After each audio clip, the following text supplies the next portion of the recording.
So welcome everyone. The first speaker today is Professor Rekha Santhanam, and she will be talking on Introduction to Infinity One Categories. Over to you, Rekha. Thank you, Anita. So this may look like I'm skipping a talk, but I'm not really. So I think both the titles would have been fine. But I'm going to kind of try to say what Infinity One categories are or how to think about it. I should point out that there are quite a few experts on both the things that I'm going to talk about today, like which is higher categories and One categories.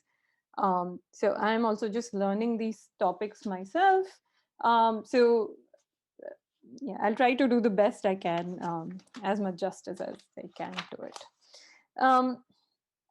Before I start, I should point out a few references for the previous two talks.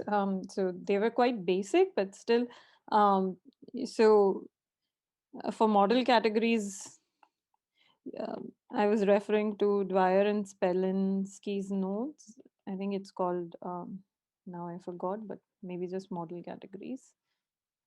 Their paper in Handbook of Homotopy Theory or Topology, I guess. And the other, so I was just mostly referring to Gores and, Gores and Jardine. I think it is called Simplicial Homotopy Theory, but their book on simplicial sets for the second lecture. Okay, and today's lecture, I have a couple of references, but mostly I'm just looking at Julie Bergner's book, which is actually called, I think, Introduction to Infinity.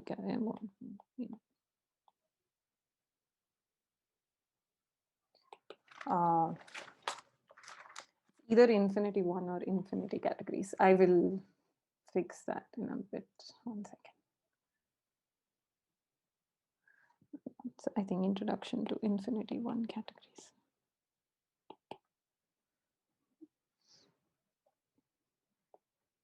All right. So let me just start. Okay, so these are all my references so far. Okay, so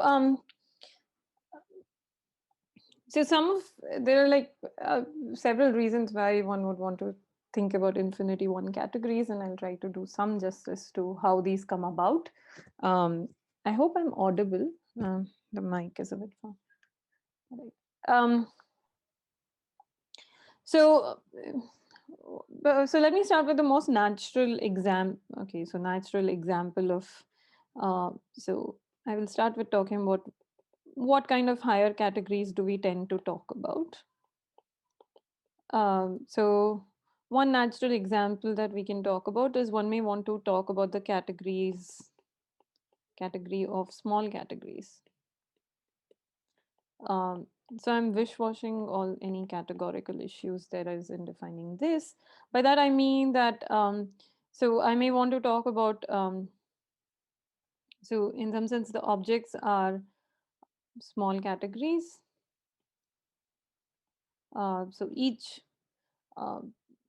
then so objects are small categories. And then if I'm talking about the category of small categories, then the morphisms between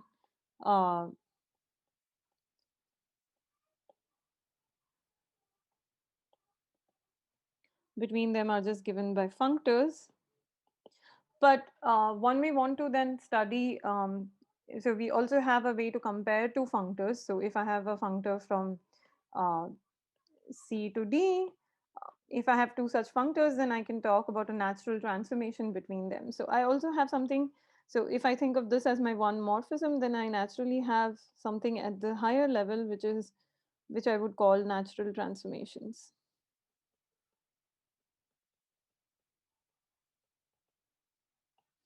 All right.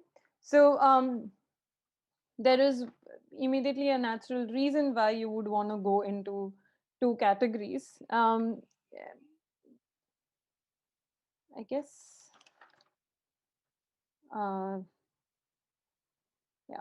So another natural example that one may want to think about is that one may start, so just as in, so in simple sense, if I had a category, sorry, notice every, so recall any, so we did this for a group, but any monoid um, defines a category by, so any monoid M will give me a category if I just take the object to be a single object, and morphisms as my uh, elements of M. So the composition is given by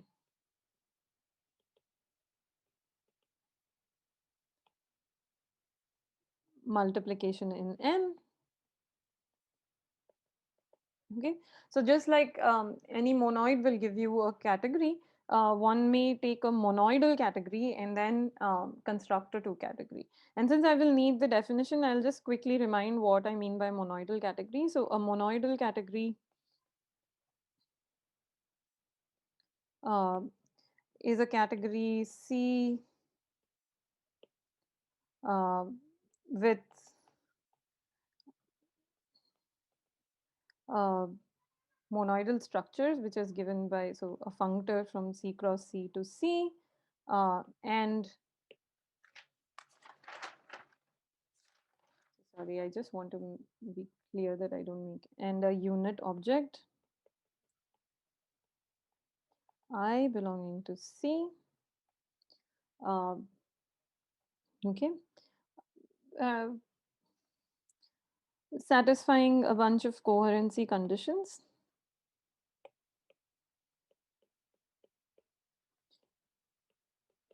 And since I will care about it later, so notice usually we assume that this operation is associative up to an isomorphism.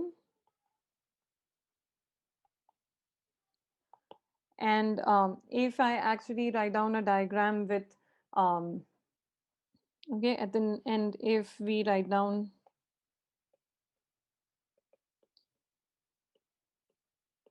diagram for 4 objects to be tensored, that is that is that commutes on the nose.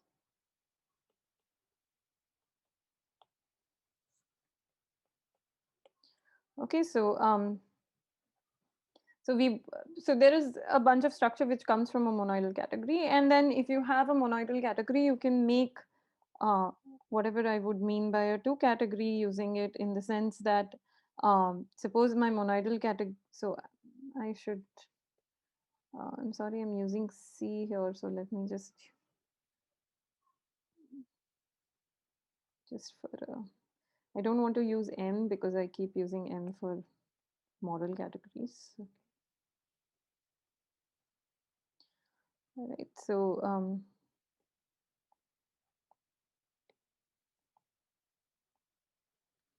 so a two category I can construct from this where I'll take objects to be uh,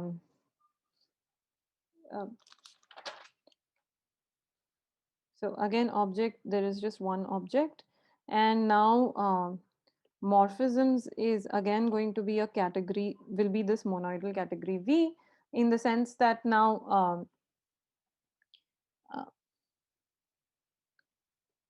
so morphism gives me again a category. So I am thinking here of a two category as a category enriched in categories. Notice I can, if I think of this as my morphisms between this object, so let me write this as X, and if I here define Hom of X comma X again as a category V, then there is a natural composition because it's a monoidal category. And then my two morphisms will be the morphisms that are coming from morphisms in V, right? So this is a, so there are various ways one can think about higher categories. So um, uh, I suppose before I say more, let me at least define what enrichment is up to some. So let me say what I mean by enriched over categories. So uh, so definition, a category is said to be enriched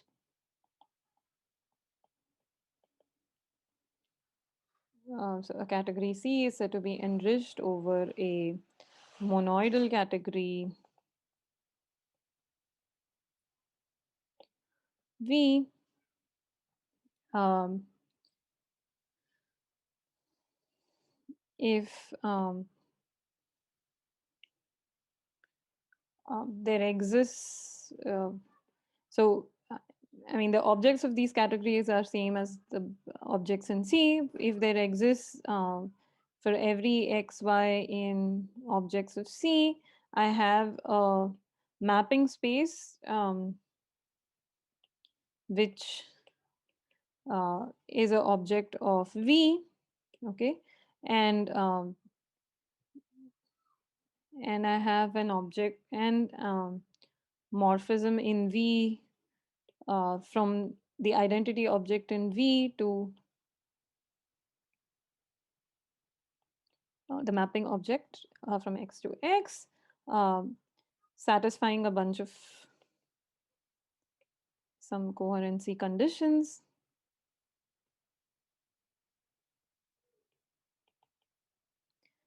And so often you can think of the, so the underlying category um, of an enriched category is just given by uh, a category with same objects, and so and morphisms will be given by maps in V from I to sorry, this is now Hom in V from I to map from X to Y if these are my elements. So this is my so this will be the morphisms from X to Y, and this will happen to be nothing. If I'm saying that C is enriched over V, then the underlying category will have the same objects, and the morphisms will be actually just be the morphisms in C. Okay. I'm sorry for all the extra designs I keep putting. All right. So are there any questions, comments? I mean, I see something.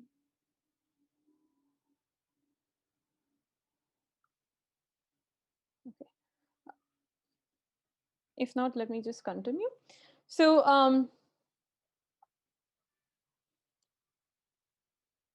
so here I was saying that one way to think about higher categories could be that we can talk about, so we can say, if we like, so we can talk about n category. So this could be a definition. So maybe, so I'll put lots of quotes because I'm going to be very imprecise today. I'm sorry. But so we can say n categories are categories enriched over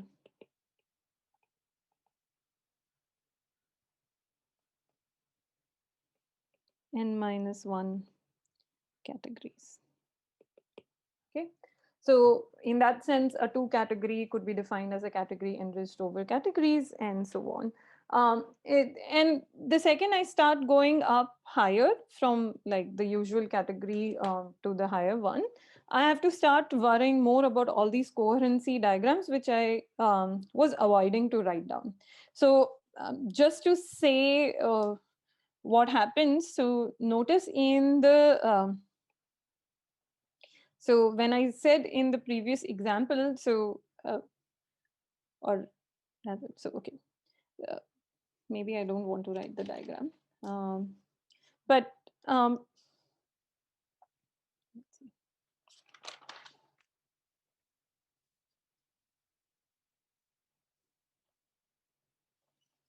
Okay.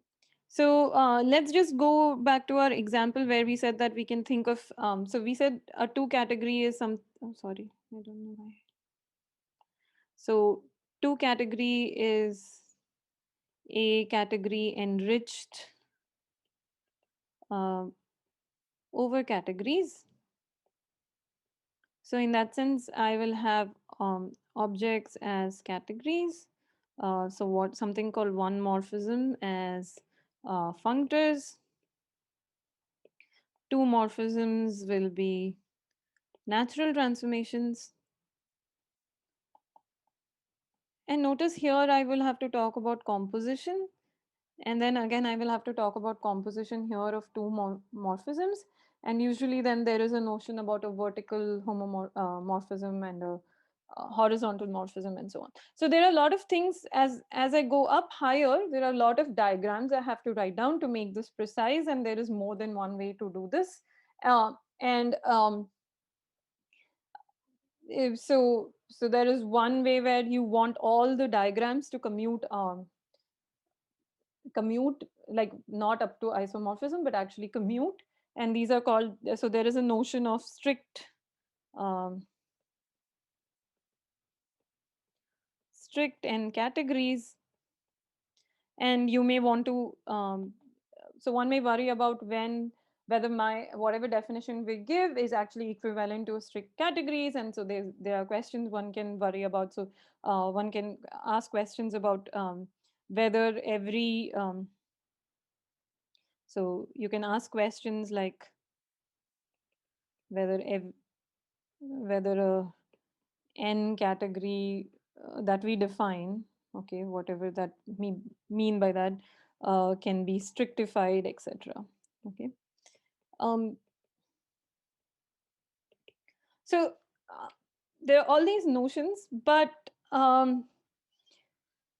what we would like to do, and I think I will give an example in a second, is we would like to be thinking about n categories without the strictification. So if we make it strict, then a lot of our examples vanish immediately. And for starters, if you like, the example that I wrote down of a monoidal category, so if we require uh, all the coherence conditions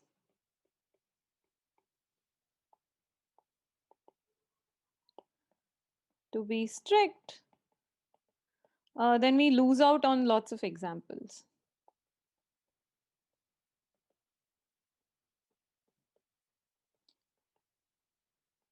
Okay, so for instance, in the monoidal category example, um, where the objects, the one morphisms were given by objects of V, and the two morphisms now will be given by morphisms in V. All right. So in V, the product we said is associative only up to an isomorphism. So if I was asking diagrams to be strict, then I would have trouble giving this as an example for a two category. All right. But it's possible that it is equivalent to some strict two category, etc. Okay. So those are questions I don't know too much about, so I will not try to say much. So another example that one may want to think about is that if I start with okay, so if I so I don't know what I think I try to put this as so I want to talk about suppose I start with a topological space. Okay. So there is naturally a category associated to a topological space, which is called the fundamental groupoid.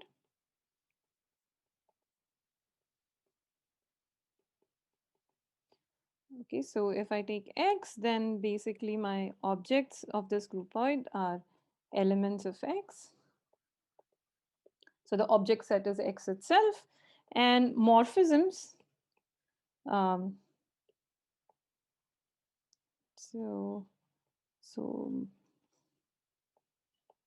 morphisms from an element X to Y are actually given by yes, homotopy classes. Uh,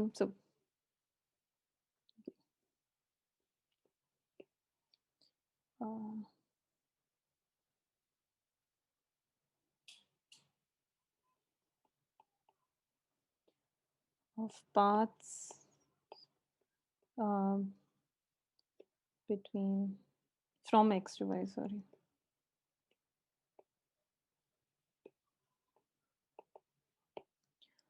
Which are endpoint preserving.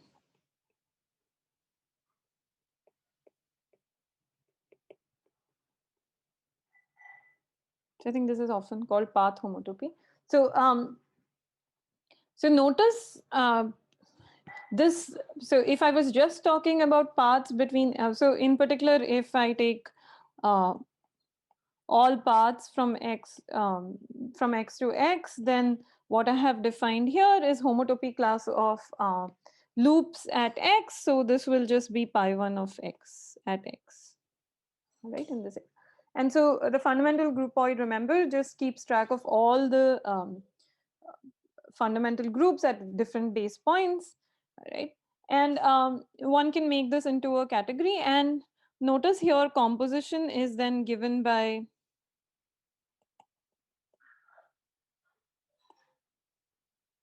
concatenation of homotopy, so concatenation uh, of homotopy classes.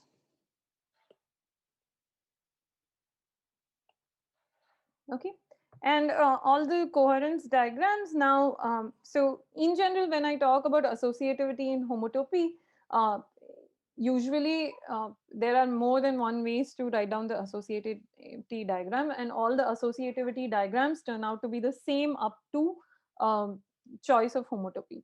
So since I'm now modding out by all homotopy classes of maps, uh, so this will give me a sorry. So I can compose things, but I will get an associativity diagram here, but only so whatever. So I will get all nice coherent diagrams here only because I'm going up to homotopy here on the right hand side. Okay, so it can be shown that if I'm only looking at if we only consider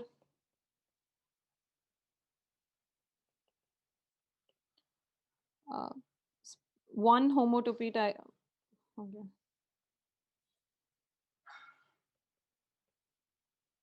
Spaces, and by that what do I mean? So let me say definition, let X have n homotopy type if pi k of X is 0 for all k greater than or equal to 1, n, sorry greater than n. Okay, so if we consider only one homotopy type spaces, so things whose higher homotopy groups are all 0, only best the fundamental group is non-trivial, then turns out they can be completely understood using groupoids. Okay, so one can start with a groupoid and so take its classifying space or the nerve of it and take its geometric realization, and that will give me a and one can talk about homotopy theory of these two and show that they give me the same thing. So if we are trying to so let's say in that sense, so as we go up, if we suppose we only stick to groupoids and try to talk about what higher groupoids mean, then in that sense one can try to say that our weak n groupoids, um, so I guess I should say a couple of things. So when we are talking about weakening something, then or okay, let me say this first. So for us, in that sense, weak n groupoid should be equivalent to a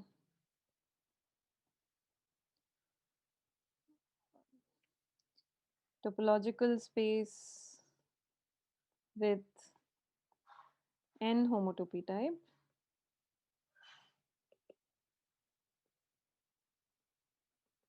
or even more generally, a weak infinity groupoid should be a topological space. Okay, so and so from now here, if I want to actually say, so think of higher categories. So I can think of so in a groupoid, all the morphisms were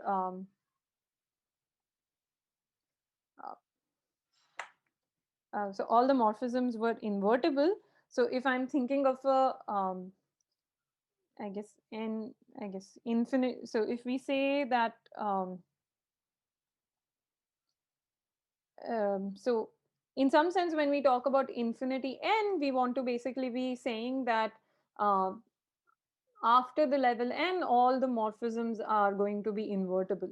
So one way of motivating what a infinity Z1 category should be is that, so in that sense, so the weak infinity groupoid is what one would mean by a infinity zero category, and infinity one category will be a category enriched in infinity zero categories. So now if you remember, we said that so we are claiming that we really want weak or like infinity zero categories to be described by topological spaces. But remember, topological spaces were supposed to be same as are homotopy theoretically supposed to be equivalent um, to simplicial sets. So in some ways, I can say an infinity one category um, will be a simplicial category.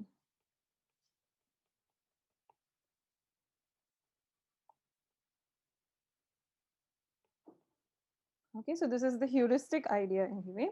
To give more, so to say that this is the right thing to do, one can also look at it from the homotopy theoretic angle. And remember, the last few lectures we've been talking about model categories, because we've been wanting to localize categories with respect to some weak equivalences. And we said that if we have a model category structure, then we can do this really well and understand its homotopy category really well. So one of the so Dwyer and Kan did something similar for a more general set of categories with weak equivalences, which Pranav talked about. He talked about the simplicial localization and Dwyer Kan equivalence. So one of the things that Dwyer Kan proved was the following: that so they showed that any simplicial category can actually be obtained from a simplicial localization like this, okay, of a category with weak equivalences. So they proved that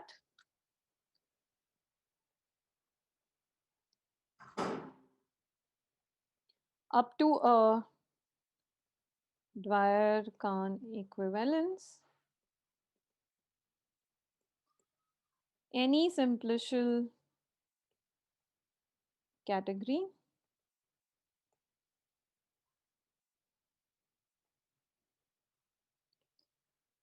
can be obtained as a simplicial localization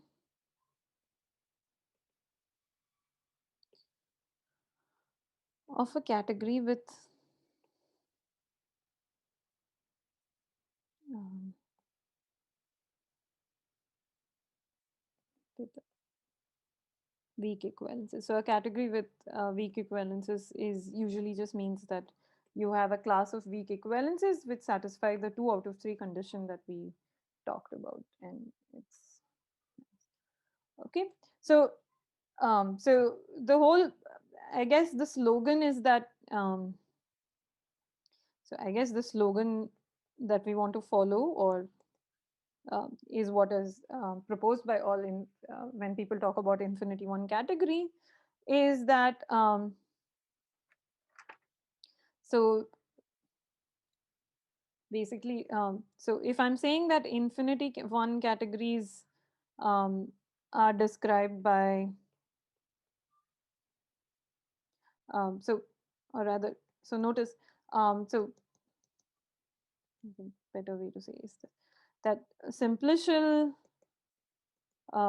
categories really are describing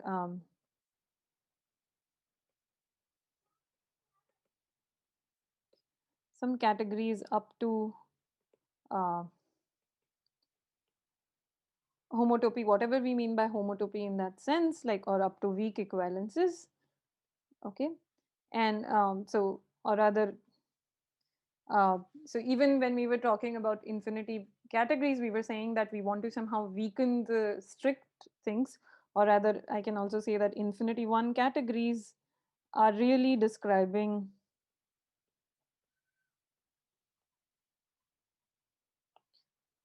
homotopy theory of some category.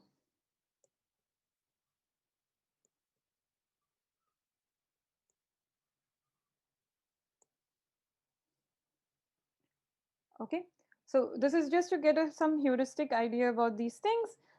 So with this in mind, what I'll do today is give one model of infinity one category.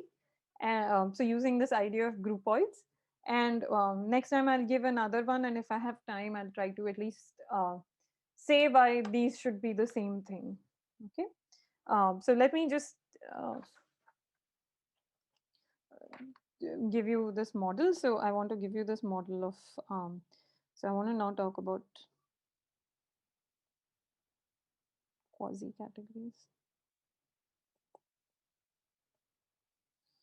Okay.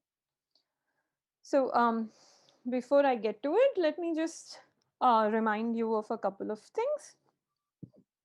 So recall, um, so any category C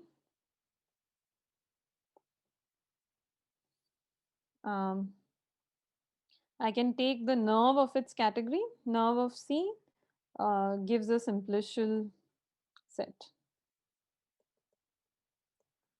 And just to write it down formally, one way I can write, so this is another way of writing down what nerve of C is. I can so define N to be the category whose objects are 0, 1 to N, and morphisms are, so I have a morphism from I to J if 0 is less than or equal to I is less than or equal to J less than or equal to N. Okay, so I have a morphism only when I is less than or equal to J. All right. Then one way to talk about the nerve of C, and its in simplices are given by Hom and categories from N to C. Okay. So if you look at it, so these are, so the objects should be functors.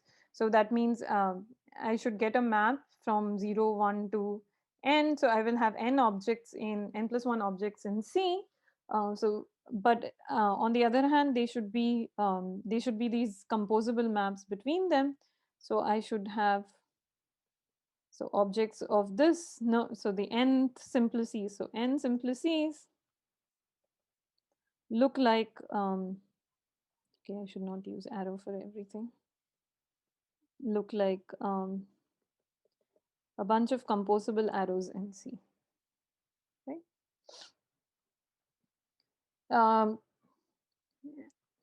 Okay, and then you have the usual morphisms as defined here. So, and just recall, if I take a group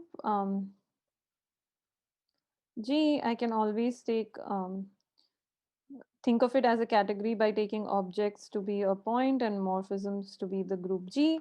Then nerve of this particular category G is often defined as, I mean, it's called the classifying, I mean, it's geometric realization actually gives me the classifying space of G.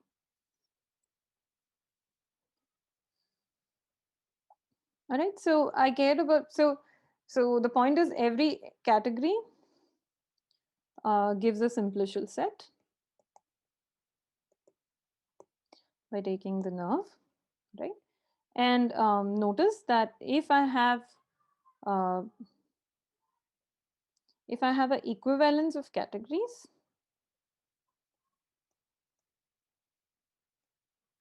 so that means I have maps going back and forth such that FG is isomorphic to the identity functor and GF is isomorphic to the identity functor on C. All right, then this must induce maps going back and forth between the nerve of C and D. And if this is a, so this will imply, so these, I don't know if I should put N, but okay, NG, then this induces a simplicial homotopy equivalence.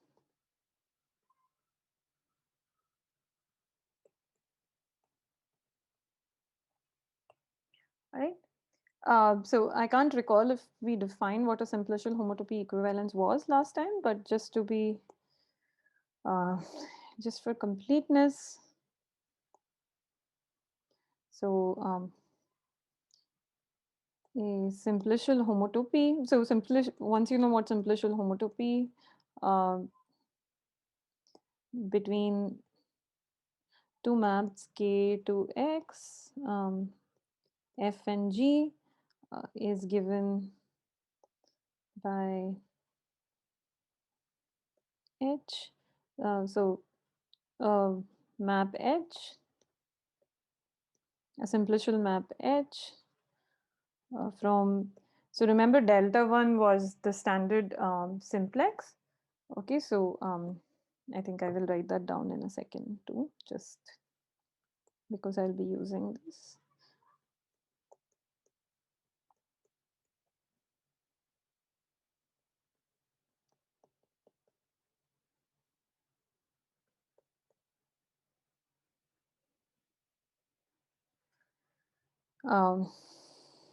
Where recall delta n is the simplicial set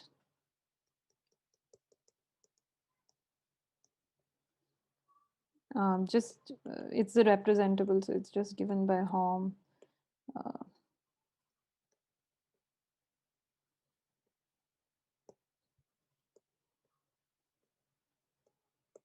So using our old notation, okay, this is Hom and delta.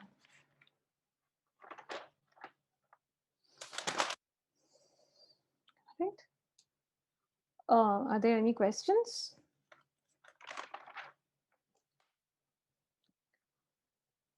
Okay.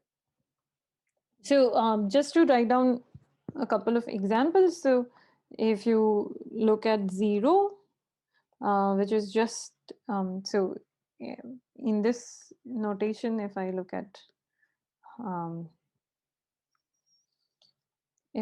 delta, or rather,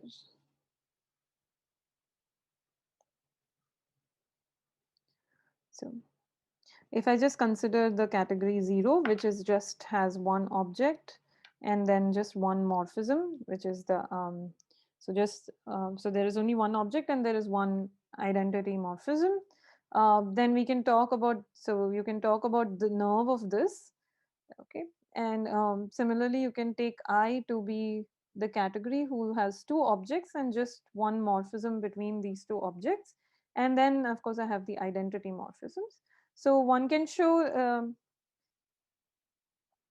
so so there is clearly a functor from here to here. You can just take this point 0 to, let me just call this something like AB here. So I can have two choices. So either 0 goes to A or 0 goes to B. It doesn't matter, but there are two functors. And then I have a functor in the other direction, right? It turns out that on the nerve, so in the other direction, what I'll do is I'll take both these objects to the same object, right? And that will define a functor. And one can check that this induces on the nerve, this induces a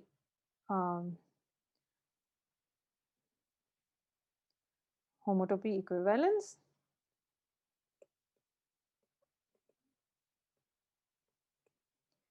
Right now, so equivalently, I also have a so I think in here I could have just written this as 1. So this is, so now I can also define a different so the point I want to make is that suppose I now define another category which,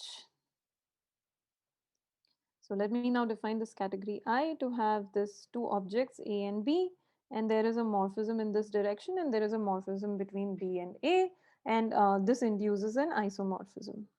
All right, so there exists an iso from A to B. All right, so it's a category of two objects and it has iso from A to B. So as an exercise, one can check that I is so nerve of I is contractible. So by that I mean that take its geometric realization and you will see that it is contractible. But it will turn out that I is not equivalent to 1 as a category.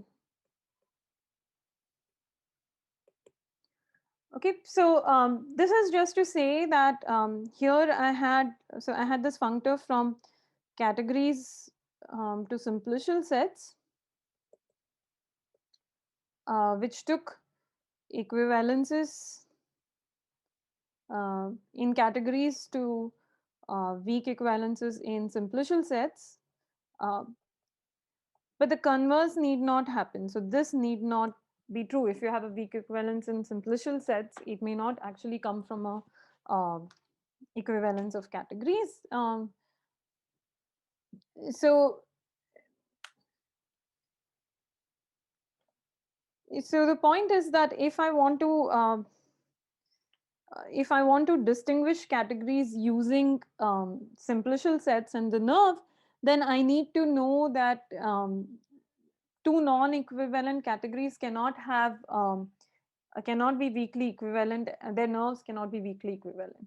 Okay, which means I have to actually reduce the number of weak equivalences in simplicial sets. So if you remember, in simplicial sets, weak equivalences were given by the weak equivalences in topological spaces after we took geometric realization. So in some sense, we are losing a lot of information about the category while we do this, right? So let me now just, on this theme, before I go ahead, I have to make a couple of definitions. So just recall the following. So recall we define, so I think I already wrote what delta n was. So delta n was supposed to be this, the standard n simplicial set, which was given by Hom sorry, Hom from dash to n. And in this, we always have, we can talk about the boundary as a subsimplicial set of this, which has all elements except, so notice, except the n simplex.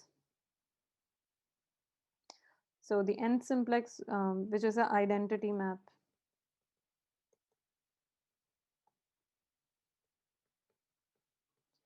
And similarly, we define the horn. So kth horn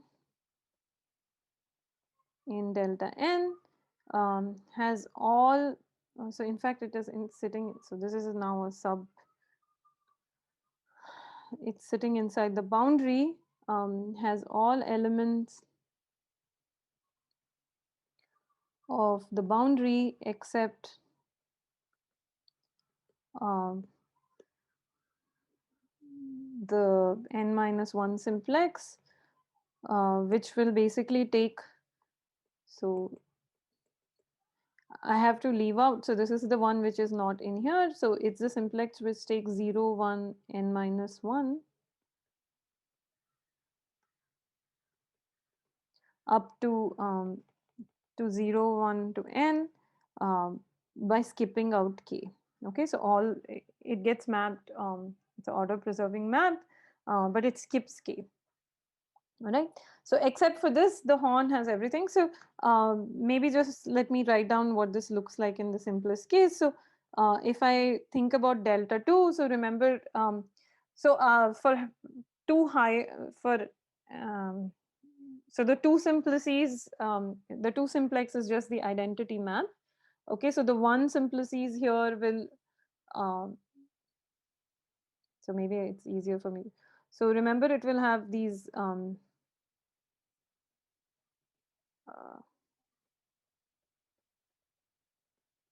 so the one simplices will be given by the map from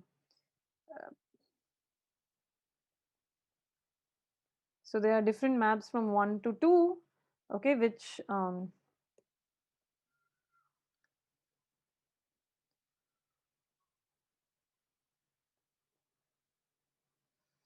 all right, so 0, 1 can go to 0, 1, or so I can either skip 2 or I can skip.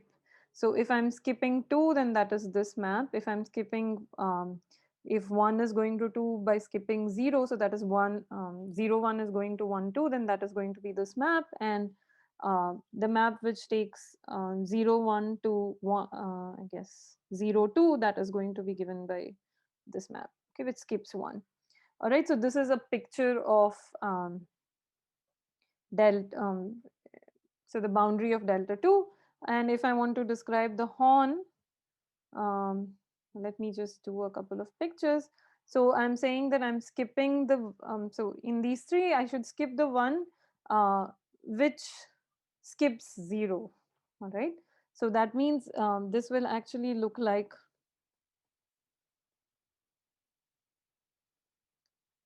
this. Sorry, this was 2. Okay, and similarly delta 1, it should skip the one which skips 1. So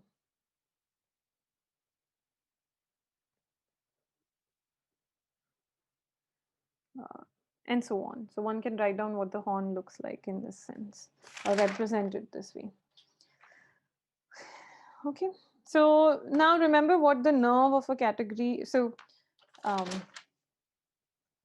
okay, so I think I defined this before.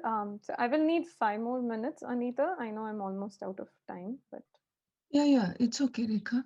so I just want to say a couple of things, and then I would be able to define what a quasi category is at the end of it. So let me make this definition. A simplicial set is said to be a Kan complex.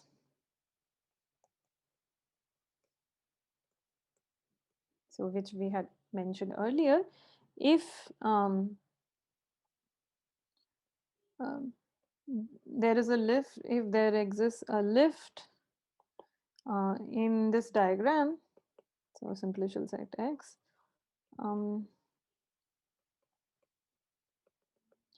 for every k between 0 and n. Okay, so whenever I can complete these pictures, these horns, whenever I can fill it up, then it's called a Kan complex. So if you think about it, if you look at the nerve of a category,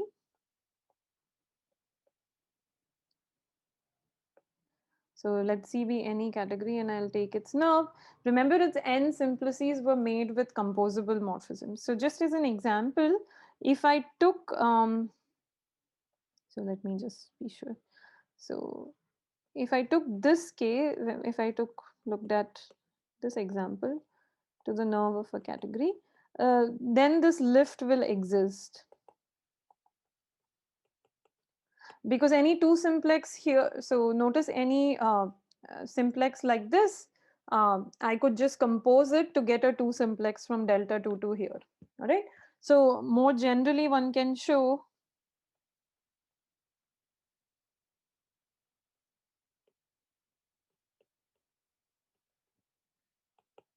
that if X is actually nerve of a category, then it has lifts from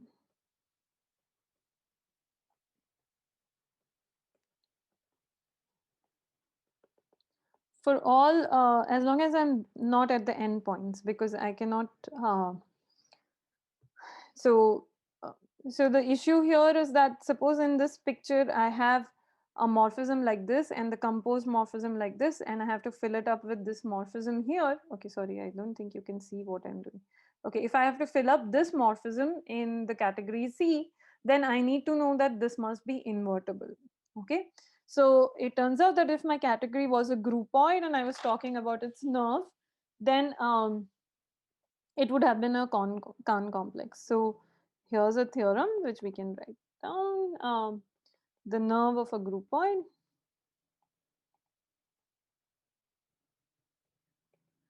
is a Kan complex.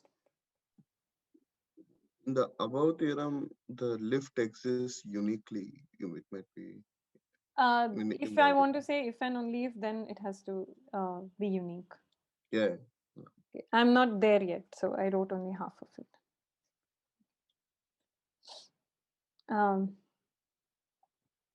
So in fact, so this is one thing, and in fact, uh, uh, so uh, so a simplicial set X is a nerve of a groupoid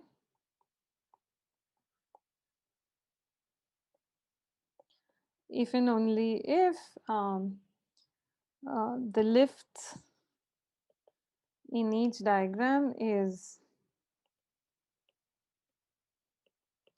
unique. Okay, so it has a lift and we can show it is unique, um, but the claim is if some object has a so maybe which happens to be unique, but more generally one can say uh,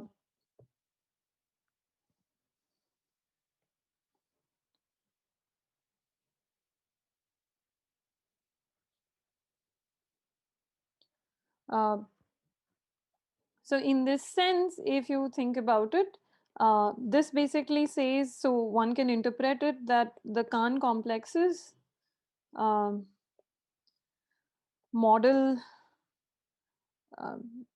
infinity groupoids, in the sense that now remember I said if I have a weak equivalence of Kan complexes, I cannot so I'm able to compare nerve of a category only up to weak equivalence, like not up so in the sense that I'm weakening the condition that two groupoids are so I will say two groupoids are weakly equivalent if their Kan complexes are weakly equivalent. So in that sense so the Kan complexes will basically model groupoids up to homotopy. All right. And notice here we said that if something is the nerve of a category, then it will have lift against these horns, but what are called inner horns. So in order to model a category up to homotopy, which is what we were trying to do using infinity one categories, then we can, so we'll make the following definition.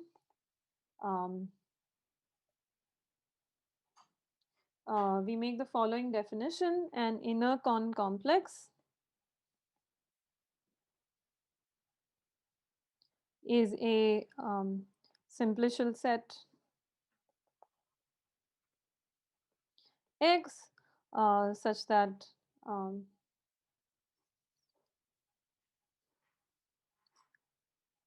there exists such that these diagrams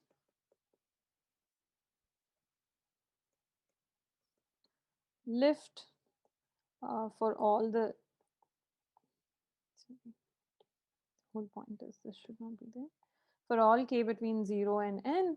And so if these lifts are unique, then it will turn out that this complex X is actually the nerve of a category. So in general, an inner, so an inner complex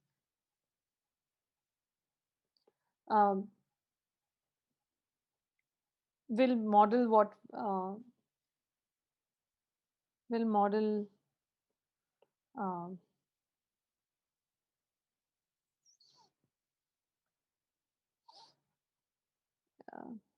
category up to homotopy. So so this is what a quasi category is. So a quasi category is an inner. So I should use the same color. So just a point. So this is same as what people mean by quasi categories. So this gives one model of what should be an infinity one category.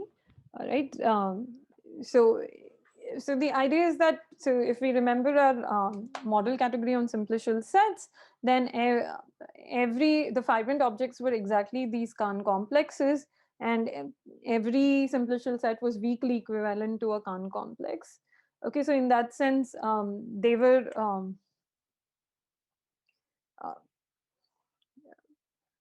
so in this, I guess, okay, I should not say anymore. Are there any questions? I think I'll stop here. So next time what I want to do is actually give a different model, the model of complete Siegel spaces, and then kind of try to talk about how they are both modeling in infinity one categories.